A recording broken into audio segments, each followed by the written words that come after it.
দেখো ভোলা শুটকি মাছের আজকে ভর্তা বানাচ্ছি। এই জন্য ভোলা মাছগুলো দেখো এনে একটু গরম জলে ভালো করে ভিজিয়ে রেখেছি অনেকক্ষণ ধরে। তারপর আঁশগুলো আমি ছেড়ে নেব। তারপর ছাড়িয়ে নিয়ে দেখো মাছগুলো ভালো করে এই যে নুন হলুদ দিয়ে ভালো করে মেখে রেখেছিলাম। নুন হলুদ এবার দিয়ে ভালো করে মাখার পর আমি আমি মাছগুলো দেখো রেখে দিয়েছি। এদিকে কড়াইতে একটু বেশি পরিমাণে তেল নিয়েছি। তেল নিয়ে দেখো পেঁয়াজগুলোর দামে অনেকগুলো বেশি পরিমাণে পেঁয়াজ লাগবে শুটকি মাছে।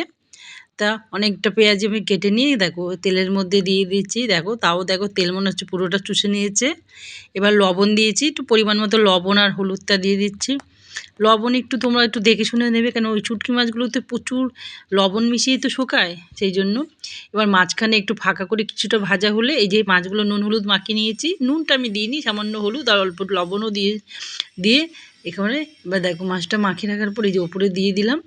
এবার কিছুটা পেস্টটা ভাজার পরে মাছটাও দিয়েছি, মানে একসাথেই তবে ভাজা ভাজা হবে। এই দেখো ধীরে ধীরে অনেক সময় ধরে ভাজা ভাজা হচ্ছে। এবার আমি গ্রেট করা রসুনও আমি ওপর দিয়ে দিলাম। দিয়ে দেখো ধীরে ধীরে মাছগুলো ভাজা ভাজা হতে হতে মাছের সাথে পেঁয়াজও। এবার একটু লাল লঙ্কার গুঁড়ো আমি দিয়ে দিলাম, এগুলো কালারের জন্য। আর এই যে কুচি কুচি করে লঙ্কা কেটে নিয়েছি, যেটা একটু অনেকটা হওয়ার পরে আমি এই জিনিসগুলো অ্যাড করলাম।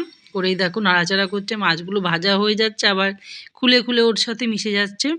করে দেখো এই ভর্তাটার সাথে পুরো মাখা মাখা হয়ে যাচ্ছে। দেখো দেখলেই কিন্তু খুবই লোভ লাগছে খাওয়ার জন্য।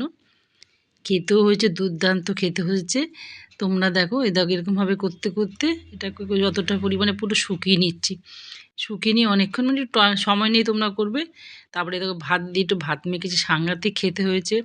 এই যে শুটকি মাছের ভর্তাটা আমিও আলাদা করে রেখে দিয়েছি। তোমরাও আমার মতো এরকমভাবে করে দেখবে কেমন হয়েছে। আর খুব চটজলদি হয়ে যায়। এই জন্য সম্পাস কিচেনে আমার এই সমস্ত পদ দেখার জন্য তোমরা সাবস্ক্রাইব করো চ্যানেলটাকে। আর কেমন হয়েছে কমেন্ট করে জানিও। সবাই খুব ভালো থেকো। নমস্কার।